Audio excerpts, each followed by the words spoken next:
নমস্কার, আপনারা দেখছেন গ্লোব নিউজ ঝাড়খণ্ড। সঙ্গে রয়েছে আমি প্রজ্ঞা। নজর রাখছি আজকের খবরে। Globe News Jharkhand sponsored by CTA aviation and hospitality management.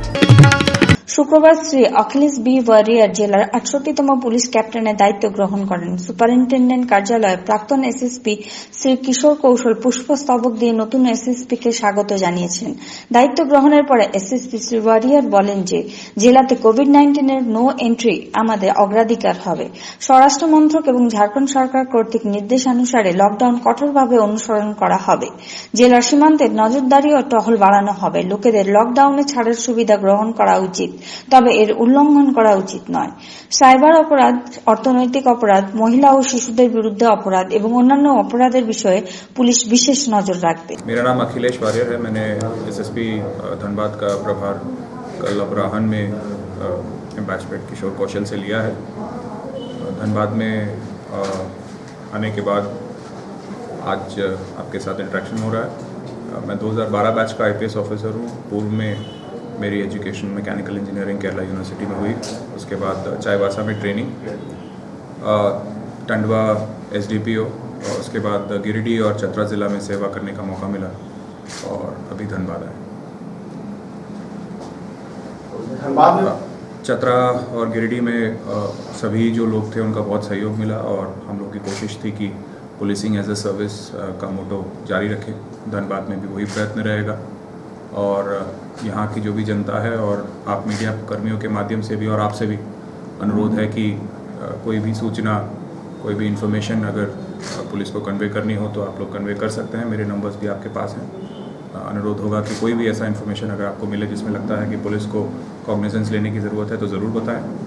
और आने वाले दिनों में हम लोग टीम भावना से अच्छा काम करेंगे। प्राथमिकताएं क्या रहेंगी? पूर्वांचल एक बहुत बोला जाता है कि अपने आप में मायने रखता है, झारखंड में सुर्खियों पे रहता है धनबाद। देश की कोयला राजधानी है धनबाद। एग्जैक्टली ये एक बड़ी और एक कॉम्प्लेक्स जगह है। सबसे पहला पॉइंट होगा यहाँ पे जो भी कॉम्प्लेक्सिटीज़ हैं इसको समझना। उसके बाद हम लोगों की प्राथमिकता में सबसे इम्पॉर्टेंट होंगे ऑर्गेनाइज्ड क्राइम पर जो क्रैकडाउन करना है, वो law and order and investigation को इम्प्रूव करना और उस पर कंट्रोल रखना हम लोग की प्राथमिकता में होगा। एंड एक एक्सेस हम लोगों का माओइस्ट अफेक्टेड भी है, उस पर भी एक्शन। एंड सबसे इम्पॉर्टेंट पॉइंट कि हम लोग एक टीम भावना से बेहतर पुलिसिंग एवरीडे सिटीजन के लिए देने की कोशिश करेंगे। कई बार एडमिनिस्ट्रेशन करना या पुलिसिंग करना बहुत चैलेंजिंग अपने आप में होता है, बट लोगों का बहुत सहयोग मिला, मीडिया का बहुत सहयोग मिला और कई सारी चीज़ें, कुछ बड़े असाइनमेंट्स इस दौरान करने का मिला, चाहे वो लोकसभा चुनाव हो या विधानसभा चुनाव। कोरोना के दौरान भी जो है बड़ी चुनौती पुलिस के सामने थी, जिसको भी बखूबी निभाने की कोशिश हम लोगों ने की, जो कि योगदान हम लोग अपने स्तर से हो सकता है। बस यही कहना चाहूँगा, आप सबका शुक्रिया। और जो नए कप्तान यहाँ ज्वाइन कर रहे हैं उनको बहुत सारी शुभकामनाएं। बैचमेट हुई है, पूरी उम्मीद है कि वो और बेहतर थैंक यू। করোনা ভাইরাসের যুদ্ধে লকডাউন একটি বিশাল অস্ত্র হিসেবে কাজ করছে, যার কারণে স্থানীয় লোকজন দ্বিতীয় লকডাউনের পরে তৃতীয় লকডাউন শুরু হবে, যাতে সকলেই সর্বসম্মত মতামত নিয়ে বলেছেন যে তৃতীয় লকডাউন 15 দিনের জন্য বাড়ানো উচিত, যাতে এই রোগটি নির্মূল করা যায়। जैसे और भी आवश्यक सामग्री में और भी बहुत कुछ है। केवल आलू दाल प्याज खा लेने से, हमारा पेट भर देने से हमारा जीवन परिपूर्ण नहीं हो रहा। अभी मान लीजिए साबुन है, तेल है, कोलगेट है, ब्रश है ना, चड्डी गंजी गमछा चप्पल, ये सारे चीज़ों को एक गाइडलाइंस के तहत एक नॉर्मल आवश्यकता, पूरी आवश्यकता तो नहीं पूरा किया जा सकता, नॉर्मल व्यक्तियों की आय और रहन सहन की जो व्यवस्था है उसको गाइडलाइंस कर दिया जाए और लॉकडाउन को उसके दिशा निर्देश में लॉकडाउन की प्रक्रिया और बढ़ाई जाए। क्योंकि सबसे जो खतरनाक मेरे को जो लग रहा है, रमज़ान का महीना चल रहा है और जैसे ही लॉकडाउन खुलेगा लोग शाम को अपना रोज़ा खोलने के लिए अवतार भीड़ का शक्ल लेकर मैदान में आएंगे। वो भी एक बहुत बड़ा, क्योंकि जहाँ भी मुस्लिम आबादी होती है, घनी आबादी होती है, एक भी व्यक्ति अगर किसी तरह से संक्रामित हो गया तो पूरा के पूरा समाज को लेकर डूबेगा। और अभी का जितना भी हमारा मेहनत केंद्र सरकार और राज्य सरकार और ग्रामीणों के द्वारा, समाज के व्यक्तियों के द्वारा, स्वास्थ्य के कर्मियों के द्वारा, प्रशासनिक हमारे जवान सिपाहियों के द्वारा जो मेहनत हुआ है वो मेहनत पर पानी फिर जाएगा और जो इतने दिनों का जो परिणाम है वो हमारा परिणाम का जो है बदल जाएगा। इसलिए हम निवेदन करेंगे राज्य सरकार से और केंद्र सरकार से कि लोकहित और जनहित को देखते हुए और इस जनता के इन विभिन्न समस्याओं को देखते हुए आवश्यक गाइडलाइंस बनाते हुए एक अच्छा और एक शक्तिशाली लॉकडाउन प्रक्रिया लॉकडाउन 3 और कम से कम 15 दिन बढ़ाया जाए, यही मेरा अंतिम है। और यही लॉकडाउन को बढ़ाना इसीलिए है, अभी का परिस्थिति में हमारे देश में हमारे राज्य का जो भी परिस्थिति है, अगर लॉकडाउन हम लोग नहीं बढ़ाते हैं तो ये जो खामियां हम लोग को भुगतना पड़ेगा, ये फिर सर्वाइव होना बहुत मुश्किल हो जाएगा। লকডাউনকে নজরে রেখে সোশ্যাল ডিস্টেন্স বজায় রেখে পোটকা ব্লকের বিভিন্ন মনরেগার অন্তর্গত শ্রমিকদের কর্মসংস্থান উপলব্ধ করানোর লক্ষ্যে কাজ শুরু করা হয়েছে। প্রথম পর্যায়ে 1100 জন শ্রমিককে পিকআপ ভ্যান মনরেগার আওতাধীন কাজের মধ্যে নিযুক্ত করা হয়েছে। যে অঞ্চলগুলিতে করোনা ভাইরাসের একটিও রোগী পাওয়া যায়নি সেখানে কর্মসংস্থান সৃষ্টি করার সময় প্রথম পর্যায়ে শ্রমিকদের কর্মসংস্থানের উদ্দেশ্যে মনরেগা এবং অন্যান্য ছোট ছোট কাজ শুরু করা হয়েছে। অন্যদিকে গোডাউনে খাদ্যশস্যের পর্যাপ্ত মজুদ রয়েছে যাতে কেউ অনাহারে না থাকে। मनरेगा बंद था, सरकार के निर्देश के आलोक में पुनः प्रारंभ किया गया है। अभी 1100 लेबर हमारे प्रखंड में लग चुके हैं और धीरे धीरे जैसे जैसे लोगों को काम की आवश्यकता होगी हम लोग उसको बढ़ाते जाएंगे। निर्माण है वो सब काम जारी रह सकता है, लोग अपने घर बनवा सकते हैं। चावल पर्याप्त मात्रा में है? चावल पर्याप्त मात्रा में है, राशन कार्ड के माध्यम से वितरण किया गया है। जिन लोगों का राशन कार्ड नहीं था, जिन्होंने ऑनलाइन एप्लीकेशन दिया था, उनको भी 10-10 केजी चावल प्रति ऑनलाइन एप्लीकेशन पर उनको दिया जा चुका है। इसके अलावा हम लोगों ने UCIL और टाटा ट्रस्ट के माध्यम से खाद्य सामग्री का पैकेट उन लोगों को बंटवाया है जिनके पास राशन कार्ड नहीं था। সমাধান শিক্ষার নতুন পাঠশালা দলের পক্ষ থেকে ধানবাদের প্রাক্তন এসএসপি কিশোর কৌশল সমস্ত উৎসর্গের সাথে লকডাউনের পরিস্থিতিতে ধানবাদের নাগরিকদের সুরক্ষিত রাখেন এবং কোভিড-19 এর থেকে প্রতিরোধের জন্য ধানবাদের বিভিন্ন জায়গায় স্যানিটাইজেশনের কাজ শুরু করা হয়। শুধু তাই নয়, পায়ে চোট লাগা সত্ত্বেও দরিদ্র ও দুস্থ লোকেদের মধ্যে খাদ্য, বিস্কুট, মাস্ক, স্যানিটাইজার বিতরণ করা হয়। এই উৎসর্গের পরিপ্রেক্ষিতে সমাধান টিম আজ নতুন এসএসপি কে স্বাগত জানিয়েছে। সমাধান টিম তাকে করোনা সচেতনতামূলক রথে বসিয়ে বাড়িতে পর্যন্ত পৌঁছে বিদায় জানায়। एकदम सर, कोरोना वॉरियर्स है सर आप लोग के लिए। गुड गुड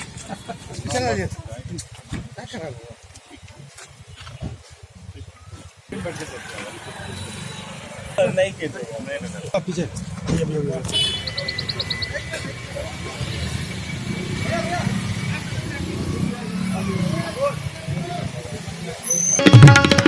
মে দিবস উপলক্ষে বীমা কর্মচারী ইউনিয়ন হাজারীবাগ মন্ডল ধানবাদ ইউনিটের সদস্যরা শ্রমিক চকের মূর্তিতে শ্রদ্ধাঞ্জলি নিবেদন করেন। সামাজিক দূরত্বকে বজায় রেখে ইউনিয়ন চক এবং স্টেশন রোডের পথচারীদের মাঝে খাদ্য সামগ্রী বিতরণ করা হয়। এছাড়াও উপস্থিত ট্রাফিক পুলিশের মধ্যে খাদ্য সামগ্রী বিতরণ করা হয়। ইউনিয়নের যুগ্ম সচিব হেমন্ত মিশ্র জানিয়েছেন যে লকডাউনের সময় সংঘ কর্তৃক রেড ক্রস কমিটিতে দুস্থ মানুষের জন্য খাদ্য সরবরাহ করা হচ্ছে।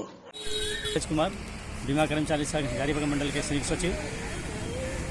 हर एक साल मई दिवस के दिन हम लोग यहाँ पर एक रैली निकालते थे और यहाँ शरबत का भी वितरण हम लोग करते आए हैं, लेकिन इस बार ये महामारी के कारण हम लोग ऐसा नहीं कर पा रहे हैं।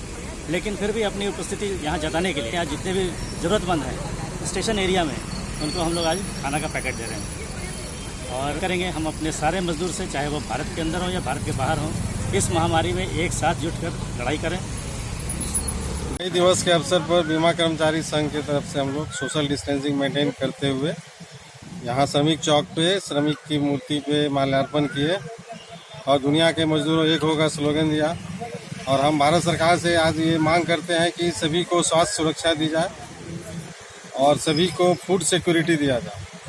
और हम दुनिया के मजदूरों से, देश के मजदूरों से ये अपील करते हैं कि जीवन के सवाल पे, जिंदगी के सवाल पे, रोजगार के सवाल पे जाति, धर्म, क्षेत्र, भाषा की दीवारों को तोड़ के एक साथ आके मानवता और धरती की रक्षा करने के लिए एकजुट हो। यही बीमा कर्मचारी संघ की तरफ से मई दिवस का संदेश है। জামশেদপুর জেলা প্রশাসন যারা ঘরে একা থাকেন বা যাদের দেখার কেউ নেই তাদের ত্রাণ সামগ্রী পৌঁছানোর জন্য কোভিড-19 হেল্পলাইন নম্বর জারি করেছে। জেলা প্রশাসনের হেল্পলাইন নম্বর 100 এবং 065722431028 ডায়াল করার পাশাপাশি আজ থেকে জেলা প্রশাসনের পক্ষ থেকে আরও একটি মোবাইল হেল্প নম্বর জারি করা হয়েছে, যার সাথে যোগাযোগ করে জেলা প্রশাসনের পক্ষ থেকে সাহায্য পাওয়া যেতে পারে, যার নম্বর 9508280796। দুস্থ অসহায় মানুষ এই নম্বরে ফোন করে বিনামূল্যে রাশন সামগ্রী এবং ওষুধ চাইতে পারেন। हम लोग के डीजी साहब के द्वारा ये इनिशिएटिव लिया गया है कि जो असहाय है, सीनियर सिटीजन हैं, घर पर अकेले हैं, उनके परिजन लड़का और उनके परिजन लॉकडाउन में बाहर फंसे हुए हैं, तो उनके लिए हम लोगों ने यहाँ से कुछ नंबर्स जारी किए हैं। जैसे 100 नंबर हो गया, हम लोग का व्हाट्सएप नंबर भी है, तो ये सब नंबर डायल किए वो दिया गया है कि इस पर आप सूचना दे दीजिए। और अगर आपको जैसे किसी को हॉस्पिटलाइज कराने की ज़रूरत है तो हम यहाँ से 108 एम्बुलेंस भिजवा देंगे, वो हॉस्पिटलाइज करा देगा। कहीं किसी डॉक्टर से दिखाना है तो वही गाड़ी डॉक्टर से दिखलवा देगा जैसे वो। प्लस अगर बुजुर्ग हैं जिनकी दवा की आवश्यकता है, जीवन रक्षक दवा की आवश्यकता है, तो वो व्हाट्सएप पर्ची का कर देंगे, जो एडवाइस स्लिप है उनका डॉक्टर का, उसके पर्ची का वही करेंगे। उस पर हम लोग उनको दवा नज़दीकी थाना वगैरह जो है ना, इस नज़दीक के थाना से वहाँ खरीदवा करके भिजवा देंगे, वो पैसा वहाँ पर पेमेंट करेंगे। हाँ, जो जिला की पुलिस है यहाँ। করোনা ভাইরাসের সংক্রমণ রোধ করতে পুরো দেশে লকডাউন রয়েছে। সরকার ও জেলা প্রশাসন প্রতিটি প্রয়োজনীয় পদক্ষেপ নিচ্ছে যাতে লকডাউনের সময় কোনো গরিব অনাহারে না থাকে। অন্যদিকে লকডাউনের কারণে প্রতিদিন পরিশ্রম করে সংসার চালানোর শ্রমিকদের উপরে এর প্রত্যক্ষ প্রভাব পড়ছে, যেখানে বর্তমানে এই শ্রমিকদের সংসার চালাতে অসুবিধা হচ্ছে। এদিকে কিছু অসহায় মানুষ সংসদ কার্যালয়ে পৌঁছান, এরপরে জামশেদপুরের সাংসদ বিদ্যুৎ বরণ মাহাতো দ্রুত ব্যবস্থা নিয়ে সাকচিতে পৌঁছান, যেখানে শীতলা মন্দিরের সামনে বসবাসরত শ্রমিক ও অসহায় মানুষের মাঝে সামাজিক দূরত্ব বজায় রেখে খাদ্য সামগ্রী বিতরণ করা হয়। যে बागबड़ा से लेके इसी तरह बागबड़ा में कार्यक्रम हुआ, सुंदरनगर ये आपका सुंदरनगर परसुड़ी वहाँ भी हुआ। उसके बाद हम लोग यहाँ पर आए क्योंकि ये लोग सारे लोग कल मेरा ऑफिस में चले गए थे, रिक्शा वाले लोग। सही में अभी आगमन नहीं है तो इन लोग का स्थिति खराब है, तो हमने कहा था कि कल 12-1 बजे हमारे जो मनोज वाजपेयी जी, इनसे हम संपर्क साधें, वहीं के रिक्शा वाले हैं, और आज इन लोग का पूरा टीम यहाँ पर भोजन भी हर दिन खिलाते रहते हैं। तो आज जितने रिक्शे वाला कल ऑफिस गया हुआ था सारे लोग को आज जो है खाद्यान्न हम लोग आज उपलब्ध करा दिए हैं। और इसी तरह जो आज ज़रूरतमंद लोग को है, हमारे परम आदरणीय माननीय प्रधानमंत्री भाई नरेंद्र मोदी जी का दिशा निर्देश से, राष्ट्रीय अध्यक्ष भाई JP नड्डा जी का दिशा निर्देश और प्रदेश के माननीय अध्यक्ष भाई दीपक प्रकाश जी के नेतृत्व दिशा निर्देश पर इस तरह सभी वरिष्ठ नेता से लेकर कनिष्ठ कार्यकर्ता तक सारे लोग आज इस मानव सेवा के लिए, इस महामारी जो कोरोना है, इसे लड़ने के लिए जो ज़रूरतमंद लोगों का खाद्यान्न किसी तरह का दिक्कत ना हो, कोई भूखा पेट ना सोए, इसके लिए हम लोग को माननीय प्रधानमंत्री जी का दिशा निर्देश दिया गया। और उसी का तहत हमारे राष्ट्रीय अध्यक्ष, प्रदेश अध्यक्ष ने भी दिशा निर्देश दिया। उसी के तहत विभिन्न जगह, मोहल्ला, कुसबा, शहर, सब जगह जो गरीबी है, जो किसी तरह फ़ायदा नहीं मिल पाता उनको, और आज जिस तरह आज बंदी के कागर पर रिक्शा वाले लोग का स्थिति है, इसको देखते हुए आज हम लोग यहाँ पर खाद्यान्न वितरण साक्षी शीतला मंदिर के प्रांगण में हमारे साथी मनोज वाजपेयी जी हैं और भी बहुत सारे साथी लोग हैं, भारतीय जनता पार्टी के कार्यकर्ता हैं, इन लोग का साथ आज इस कार्यक्रम का हम लोग। ঝাড়খণ্ডের শ্রমিকদের বিশেষ ট্রেনে করে রাঁচিতে পাঠানোর তেলেঙ্গানা সরকারের এই উদ্যোগের জন্য ঝাড়খণ্ডের প্রাক্তন মুখ্যমন্ত্রী রঘুবর দাস তেলেঙ্গানা সরকার এবং কেন্দ্রীয় সরকারকে ধন্যবাদ জানিয়েছেন। তিনি রাজ্য সরকারকে উদ্দেশ্য করে বলেন যে রাজ্য সরকার কেন্দ্রীয় সরকারের উপরে সাহায্য না করার অভিযোগ করছে, তবে কেন্দ্রীয় সরকার ও তেলেঙ্গানা সরকারের উদ্যোগে আজ 1,500 শ্রমিক স্পেশাল ট্রেনে রাঁচিতে আসছেন। এর জন্য তিনি রেলমন্ত্রী, তেলেঙ্গানা সরকার এবং কেন্দ্রীয় সরকারকে ধন্যবাদ জানিয়েছেন। একই সাথে তিনি শ্রম দিবসে ঝাড়খণ্ডের समस्त श्रमिक के शुभेच्छा जानिয়েছেন। मजदूर दिवस के अवसर पर समस्त झारखंड वासियों को, और विशेषकर जो हमारे संगठित मजदूर हो चाहे असंगठित मजदूर, उनको बहुत बहुत बधाई। और आज इस मजदूर दिवस के अवसर पर जहां झारखंड सरकार ने इस कोरोना महामारी में देश के विभिन्न राज्यों में हमारे असंगठित मजदूर के जो कामगार फंसे हुए थे उनकी चिंता उन्होंने नहीं की, लेकिन केंद्र की सरकार माननीय गृह मंत्री जी, रेल मंत्री जी ने आज इस मजदूर दिवस के अवसर पर जो 1200 हमारे कामगार हैदराबाद में फंसे हुए थे उनको विशेष ट्रेन से आज भोर में सुबह 4:30 बजे रवाना हुए, रात में 11 बजे रांची पहुंचेंगे। ये राज्य सरकार की नाकामी है। राज्य सरकार को कोई जानकारी नहीं। ये आंध्र प्रदेश की सरकार और भारत सरकार रेल मंत्रालय बात करके झारखंड के मजदूरों को चिंता की। इसके लिए माननीय प्रधानमंत्री जी, रेल मंत्री जी, अमित शाह जी को बहुत बहुत बधाई और उनसे अनुरोध है कि देश के अन्य राज्यों में भी, बॉम्बे, पंजाब, छत्तीसगढ़, अन्य राज्यों में भी जो हमारे मजदूर फंसे उनकी भी चिंता करते हुए इसी तरह स्पेशल ट्रेन उन क्षेत्रों में भी चलाएं। পয়লা মে মানে শ্রম দিবস। করোনা সংকটের মাঝে শ্রমিক দিবসে শহরে কোনো কর্মসূচির আয়োজন করা হয়নি। এই সময় টাটা শ্রমিক ইউনিয়নের সভাপতি আর রবি প্রসাদ শহরের সমস্ত শ্রমিকদের শুভেচ্ছা জানান। একই সাথে আর রবি প্রসাদ বৈশ্বিক সংকটকে নজরে রেখে বাড়ি থেকে কাজের গুরুত্ব সম্বন্ধে বলেন। তিনি বলেন যে আসন্ন সময়টি অত্যন্ত চ্যালেঞ্জ সাপেক্ষ এবং সমস্ত খাতে বাড়ি থেকে কাজ করার জন্য প্রস্তুত থাকতে হবে। मजदूर दिवस पर सबसे पहले मेरे सारे मजदूर भाइयों बहनों को बहुत बहुत शुभकामनाएं। हम यही कहना चाहेंगे, आज कोरोना का दौर चल रहा है, कोविड-19 से सब परेशान हैं, सारे उद्योग बंद हैं, बहुत मुश्किल से कुछ उद्योग चल रहे हैं, बहुत मुश्किल से चलाए जा रहे हैं। मैं ये बात कहना चाहूँगा, मैं चूँकि टाटा वर्कर्स यूनियन का अध्यक्ष हूँ, तो हाल ही में मेरा यूनियन का 100 ईयर्स कंप्लीट हुआ था, तो मैंने एक कॉन्क्लेव का आयोजन किया था। उस कॉन्क्लेव का टॉपिक ही था टुमारोज यूनियन। तो टुमारो यूनियन उस समय कोविड वाला बात नहीं था, तो उस समय हम लोग ये देख रहे थे कि आने वाले दिन में यूनियन के लिए क्या चैलेंज है।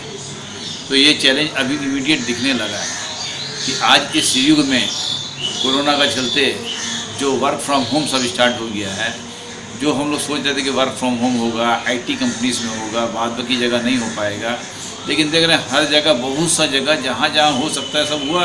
सिर्फ फिजिकल जॉब छोड़ के मैक्सिमम वर्क फ्रॉम होम हो गया। ये बहुत बड़ा चैलेंज है हम लोग के लिए कि आने वाला दिन में हम लोग उद्योग को भी जिंदा रखें और कर्मचारी को भी जिंदा रखें। ये सारे यूनियन लीडर को सोचना होगा, चाहे संगठित हो असंगठित हो, सब क्षेत्र में। चूँकि श्रमिक अगर हैं तो दुनिया में हर रोजगार चलेगा, दुनिया में श्रमिक का बिना सारा काम अधूरा है।